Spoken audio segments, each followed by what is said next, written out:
कक्षा 12वीं लेखा शास्त्र में हम लोग रोकड़ प्रवाह विवरण पढ़ रहे हैं और आज हम लोग विनियोग क्रियाओं से रोकड़ प्रवाह की गणना करना सीखेंगे। तो यहाँ पर हमको सवाल में मिला हुआ है भूमि है, मशीनरी है, 10% विनियोग है, पेटेंट्स है और ख्याति है। साथ ही यहाँ हमको 2 वर्ष के आंकड़े मिले हैं, एक तो 31/3/2017 और 31/3/2018। अब जैसे हमको 17 में 18 11 लाख है और 18 में 8 लाख है, मतलब 3 लाख कम हुआ है। इसका कारण क्या होगा कि हमने भूमि को बेचा होगा, तभी तो 11 लाख की भूमि 8 लाख हो गई है। तो इस प्रकार से देखा जाता है। मशीनरी 3 लाख है और यहाँ पर 4 लाख दिखा रहा है, मतलब 1 लाख की मशीनरी हमने खरीदी होगी। हालांकि मशीनरी के लिए वर्किंग नोट्स बनाकर निकालना पड़ता है, पर मुख्य रूप से ऐसे, जैसे यहाँ पर कुछ नहीं है ख्याति, लेकिन यहाँ 1 लाख है, तो हमको 1 लाख रुपए की ख्याति परचेस किया है, ये इसका अर्थ निकाला जाता है। पेटेंट्स 80,000 हैं, लेकिन यहाँ पर 30,000 दिखा रहा है, मतलब 50,000 कम हुए हैं, मतलब 50,000 या तो हमने अपलिखित किया है या बेचा है। इसके अलावा अतिरिक्त सूचनाएं भी दिया हुआ है। 10,000 के पेटेंट अपलिखित किए और शेष को 30% लाभ पर बेच दिया।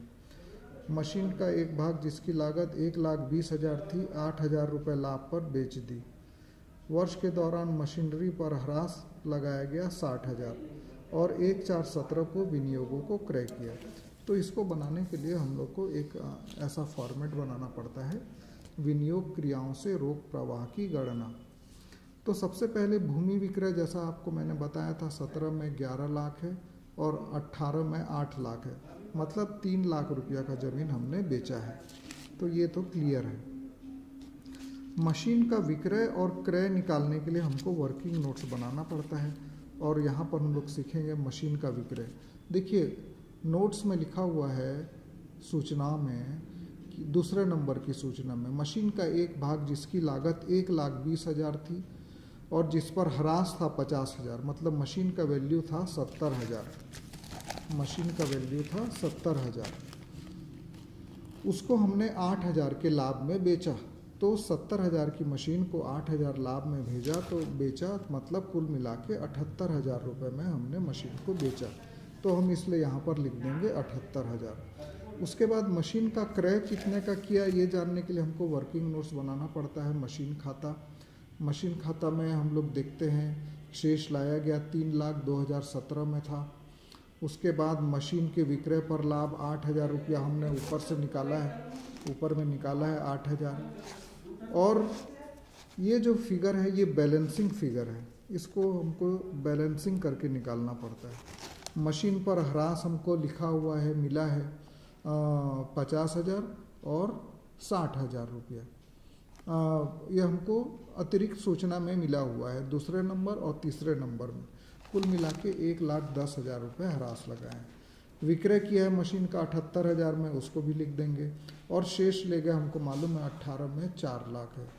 तो इस प्रकार ये तीनों को हम जोड़ देंगे तो आएगा 5,88,000। 5,88,000 हम इधर भी लिख देंगे और ये दोनों मदों को जोड़कर घटा देंगे तो हमको पता चल जाएगा कि हमने कितने का मशीन क्रय किया है।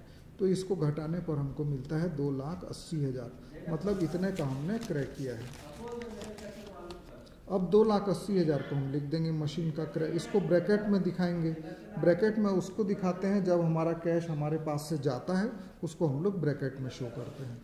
उसके बाद विनियोग का क्रय है 35,000, हमको गणना करने से मिल जाएगा विनियोग का क्रय। 10% विनियोग देखिए 35,000, शुरू में 45,000 है, 17 में, 18 में 80,000 हो गया, 35,000 बढ़ गया। इसमें भी हमारे पास से रोकड़ जा रहा है, इसलिए हम इसको ब्रैकेट में लिख देंगे। पेटेंट्स का विक्रय बोलता है 40,000 है शुरू में, 30,000 अंत में है, मतलब 50,000 का विनियोग था जिसमें 10,000 को अपलिखित किए, बचा 40,000। इसको 30% लाभ में बेचे तो कुल मिलाकर 52,000 में हमने विक्रय किया। तो इसको हम यहाँ पर लिख देंगे। और ख्याति का क्रय जैसा शुरू में मैंने आपको बताया था, 17 में कुछ नहीं था, 18 में 1 लाख हुआ, मतलब 1 लाख रुपया हमने ख्याति के लिए खर्च किया। तो ये भी हमारे पास से कैश जा रहा है, तो हम इसको ब्रैकेट में कर देंगे। तो इसके बाद जो जो प्लस हैं उनको हम लोग जोड़ लेते हैं रफ में। 3,78,000 और 52,000। 8 2 10 का 0 हासिल आया 1, 7 और 1 8, 5 13 का 3 हासिल आया 1, 3 और 1, ये इतना आ रहा है प्लस में। और माइनस में कितना आ रहा है 2,80,000, फिर है 35,000 और है 1,00,000। 8 3 11 का 1 हासिल है 2 और 1 3 4, 4,15,000।